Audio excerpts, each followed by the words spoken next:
सभी को प्रणाम। हम कर रहे हैं एक दिव्य देव स्वाध्याय यज्ञ का ज्ञान और विज्ञान जन्म शताब्दी पुस्तक माला 52। आइए एक गायत्री मंत्र गुरुदेव माता जी के आवाहन से स्वाध्याय को आगे बढ़ाएं। परम पूज्य गुरुदेव पद्मी माता जी का स्मरण, उनसे प्रार्थना कि हमारा जीवन यज्ञ में हो जाए और जो भी वो इसका ज्ञान और विज्ञान पक्ष बता रहे हैं, समझा रहे हैं, श्रद्धा के साथ हम उसको अपने अंतःकरण में धारण कर सके। ये स्वाध्याय अनंत काल तक अनंत लोगों के जीवन को गुरु इच्छा से परिवर्तित करता रहे।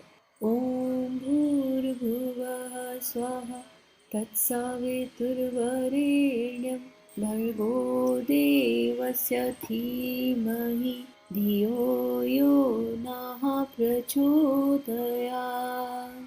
गुरुदेव ने हमें अभी तक यज्ञ का ज्ञान वाला पक्ष समझाया और यज्ञ से हमें क्या शिक्षाएं मिलती हैं वो समझाया। हमारे गुण कर्म स्वभाव में क्या क्या परिवर्तन आने चाहिए, हमारी सोच में, हमारी विचारणा में क्या क्या परिवर्तन आने चाहिए वो समझाया। अब गुरुदेव हमको यज्ञ का विज्ञान पक्ष समझा रहे हैं कि एक पूरा साइंटिफिक सिस्टम है। और ये कैसे है साइंटिफिक सिस्टम? सबसे पहले ये क्या करता है, ये सारे एनवायरनमेंट को क्लीन कर देता है, प्रदूषण का निवारण करता है। अब आप उसका विज्ञान पक्ष सुन सकते हैं यज्ञ का, जिसका हम प्रचार करने वाले हैं और जिसके लिए 24 लक्ष का पुरुषार्थ करने के लिए आपको भेजने वाले हैं। हर जगह आपको यज्ञ करने और यज्ञ कराने का मौका मिलेगा। आपके व्याख्यान करने पर जनता आपसे पूछेगी कि आप हवन किस लिए करा रहे हैं, हवन से क्या फ़ायदा हो। ज्ञान पक्ष के नाम पर ये बातें जो मैं आपसे निवेदन कर रहा हूँ आप लोगों को बता सकते हैं। अब यज्ञ का एक और पक्ष शुरू होता है, यज्ञ का अग्निहोत्र का विज्ञान पक्ष। अब ये गुरुदेव ने जब प्रवचन दिया तब गुरुदेव 24 लाख के पुरुषचन करवा रहे थे, पर आज तो नैनो यज्ञ घर घर में हो सकता है। बहुत ही ईजी है नैनो यज्ञ करना। अगर किसी को नहीं पता है तो आप गूगल कर लीजिए। नैनो यज्ञ का जो सिंपल प्रोसीजर है वो इतना है कि उसमें आपको एक छोटा सा यज्ञ में कुंड मिलता है और गौ में गाय के गोबर से बनी हुई कटोरियाँ हैं। आप उसके अंदर एक बाती लगाइए और उसमें घी डालिए 1 चम्मच और ऊपर से उस कटोरी को रख दीजिए, वो आराम से रुक जाती है। ठीक है। और उसके बाद उसमें आहुति देना शुरू कर दीजिए गायत्री मंत्र की, गुरु आवाहन करके पूरे भाव से। इन 6 शिक्षाओं को जो गुरुदेव ने हमें ज्ञान पक्ष की बताई, उन शिक्षाओं का स्मरण करते हुए पूरा वातावरण बदल जाए, सबकी मन स्थिति बदल जाए, सबको सबके भीतर प्रेम, संवेदना, करुणा का जागरण हो। इतने लोग दुखी हैं, पीड़ित हैं। सारी मानवता के लिए, पृथ्वी के लिए प्रार्थना करते हुए 24 गायत्री मंत्र की आहुति, 5 महामृत्युंजय मंत्र की आहुति दे दीजिए। हो गया यज्ञ, पूर्णाहुति कर दीजिए और यज्ञ का प्रसाद ग्रहण कर लीजिए। चाहे तो 5 बलि वैश्व की आहुति भी दे दीजिए, घर में जो बना है उससे यहीं पर दे दीजिए। अगर गैस पर नहीं दे सकते हैं तो बहुत सिंपल तरीके से ये सब काम किए जा सकते हैं। तो गुरुदेव कह रहे हैं कि अब मैं आपको क्या बोल रहा हूँ कि भाई जब आप लोगों को बताओगे, समझाओगे और खुद भी करने के लिए हमारे को वो लॉजिक, वो साइंस पता होना चाहिए। तो अब इसका विज्ञान पक्ष समझ लो। विज्ञान पक्ष क्या है? यज्ञ का विज्ञान पक्ष यह है कि हम इस संसार में यज्ञ का विज्ञान पक्ष यह है कि हम इस संसार में गंदगी फैला रहे हैं। आप इस संसार को मान लीजिए कि ये अच्छा खासा तालाब है। इस तालाब में हमारा क्या काम है? जिस दिन से हमने जन्म लिया उस दिन से हम गंदगी फैलाते हैं। कैसी गंदगी? हमारे शरीर में जितने भी सुराख हैं सब गंदगी थूकते रहते हैं। हमारे मुंह से थूक निकलता रहता है, नाक से जो सांस निकलती है आप पता लगा लीजिए, इसमें गंदी हवा रहती है। हम ऑक्सीजन खाते हैं, हमारी नाक बराबर हवा थूकती है। हमारे मुंह से बदबू निकलती है और कफ निकलता रहता है, लार निकलती रहती है, पानी निकलता रहता है और नीचे वाले हिस्से तो निरंतर गंदगी फैलाते हैं। हमारा एक सुराख टट्टी फैलाता है, एक पेशाब उगलता है, दूसरे छिद्र पसीने की बदबू फैलाते हैं। हमारे शरीर में इतने ढेरों के ढेरों सुराख हैं जो सब बदबू निकालते हैं। आदमी क्या निकालता है? बदबू। आदमी क्या है? बदबू। इसलिए इस कमबख्त को बार बार स्नान कराना पड़ता है। कभी कभी तेल चुपड़ना पड़ता है, कभी कोई पाउडर चुपड़ना पड़ता है, कभी इत्र फुरेल चुपड़ना पड़ता है। ये तो कभी सोचा ही नहीं होगा। देखो गुरुदेव की दृष्टि से अगर हम जीवन को देखें तो हम क्या कर रहे हैं, मतलब इस मांस की पिंड से हम हर छेद से तो गंदगी निकाल रहे हैं। इस तरफ तो कभी निगाह ही नहीं गई। लेकिन गुरुदेव हमारे विजन को ब्रॉडर बनाना चाहते हैं और ब्रॉडर बनाने के लिए और विज्ञान पक्ष को समझाने के लिए गुरुदेव ने मूल में हमें पहले ये बात समझाई। अब आगे लिखते हैं, दुर्गंध फैलाता है मनुष्य। मित्रों, यह बदबू का टोकरा है। कहीं ऐसा ना हो कि इसकी वास्तविकता का पता चल जाए, इसलिए इसके ऊपर लीपापोती करते रहते हैं। गंदी जगहों पर फिनाइल डालते हैं जिसकी गंध की वजह से बदबू दब जाती है। फिनाइल डालने का ये मतलब है ना? हाँ साहब, यही मतलब है। बेटे, जो सेंट लगाते हो ये किस लिए लगाते हो? इसलिए कि शरीर से 24 घंटे जो बदबू निकलती है उस बदबू का किसी को समझ में ना आए, पता ना चले और बदबू खुशबू में मिक्स हो जाए। अच्छा, तो आप चालाकी कर रहे थे। बिल्कुल, हमारा और कोई मतलब था ही नहीं। हम सेंट क्यों लगाते हैं, हम सुपर लक्स क्यों लगाते हैं? हम तो इसलिए लगाते हैं कि 24 घंटे में ये जो बदबू निकलती है, इसे किसी तरह तो दबाएं और लोगों को मालूम न चले कि हमारी सांसों से, हमारे कपड़ों से, हमारे शरीर से, हमारे खान पान से बदबू आती है। और इसलिए हम इलायची भी चबाते हैं, बहुत सी चीज़ें चबाते हैं, क्योंकि हमारे मुंह से भी बदबू निकलती है। किस तरह की से इसकी रोकथाम हो जाए? अच्छा, तो मैं समझ गया। 24 घंटे बदबू उगलने वाला इंसान सारी की सारी हवा में कितनी गंदगी फैलाता होगा।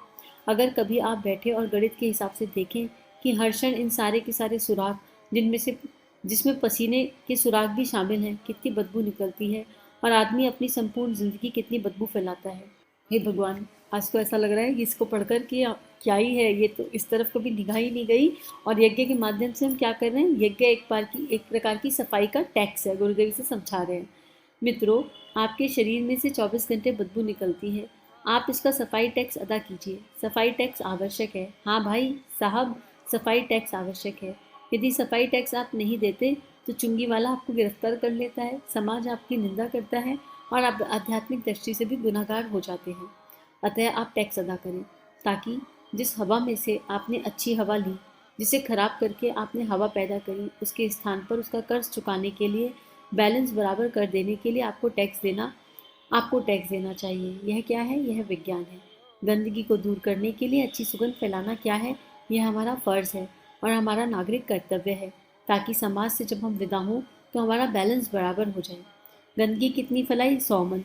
तो 100 मन सुगंध तो हम फैला नहीं सकते, तो भी चलिए 9 मन तो फैलाई। ईमान तो है ना, हमको सुगंध फैलानी है। इसमें और अधिक गंदगी से जो नुकसान है उसे भी पूरा करना है। यह आवश्यक है, कंपलसरी है। इसलिए हमारे यहाँ बताया गया है कि हर आदमी के लिए यज्ञ एक आवश्यक दैनिक कृत्य है, क्योंकि आदमी गंदगी नित्य फैलाता है। इसलिए सुगंध के लिए भी नित्य प्रयत्न करना चाहिए। यह वायु संशोधन का काम नंबर 1 हुआ। इसकी वजह से विज्ञान की दृष्टि से हमारे लिए यह आवश्यक है कि अगर आप हवन नहीं करेंगे, वायु का संशोधन नहीं करेंगे, तो फिर आप देख लेना वायु प्रदूषण की कितनी शिकायतें रोज बढ़ती चली जाएंगी।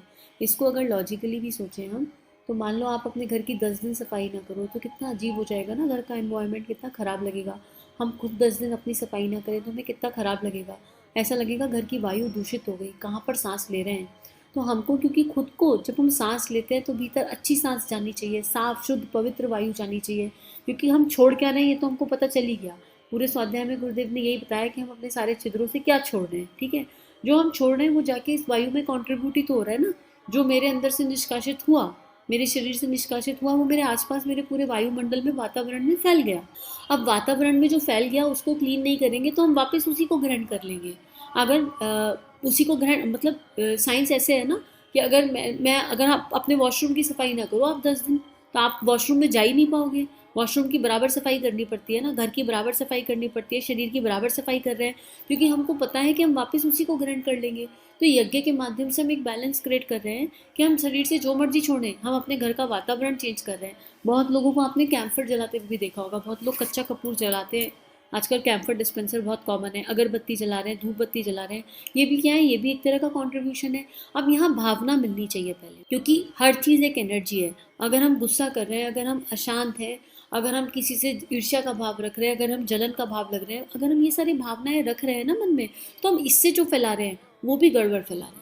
हम इससे जो भी यूनिवर्स को दे रहे हैं, जो भी अपने वातावरण को दे रहे हैं, उसको भी यज्ञ जो है परिशोधित कर सकता है, उसका भी परिमार्जन कर सकता है। तो यज्ञ को श्रेष्ठ भावनाओं के साथ यज्ञ कर्म को करना, ये मनुष्य जीवन का मतलब मनुष्य जीवन के लिए कंपलसरी है गुरुदेव, और दैनिक कृत्य है हमारे लिए, हमें करना ही चाहिए। इसी तरह घी का दिया जगाते हैं तो वो भी एक तरह का यज्ञ कर्म है। अब गुरुदेव ने दीप यज्ञ बता दिए, क्योंकि जब हम घी जगाते हैं तो एक छटाक घी 100 टन ऑक्सीजन पैदा करता है, तो पूरे एनवायरनमेंट को चेंज करने की शक्ति रखता है। तो कुछ नहीं तो नैनो यज्ञ कर सकते हैं। आपके हार्डली 10 से 15 मिनट लगेंगे नैनो यज्ञ करने में, और जब पर आपको उस कर्म में आनंद आने लगेगा, सुख या दुख नहीं, आनंद की प्राप्ति होने लगेगी।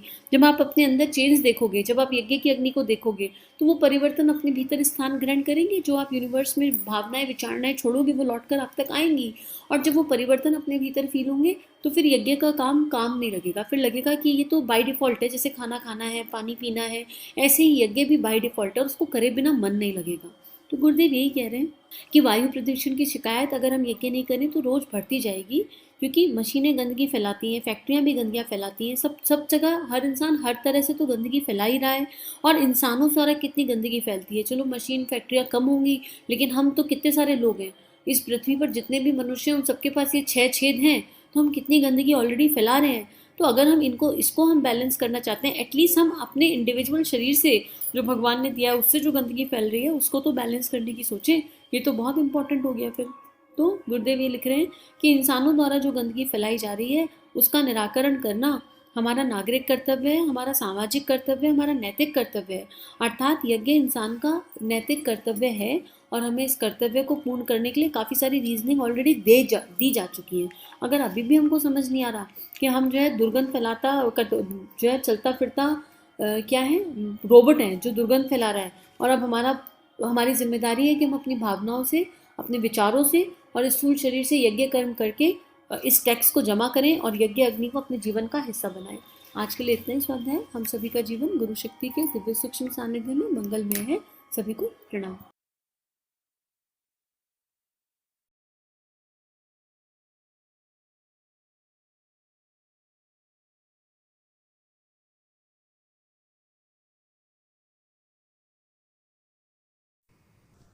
हमारे YouTube चैनल को सब्सक्राइब कीजिए और बेल आइकन पर क्लिक कीजिए ताकि आने वाली सभी वीडियो की नोटिफिकेशन आपको मिलती रहे।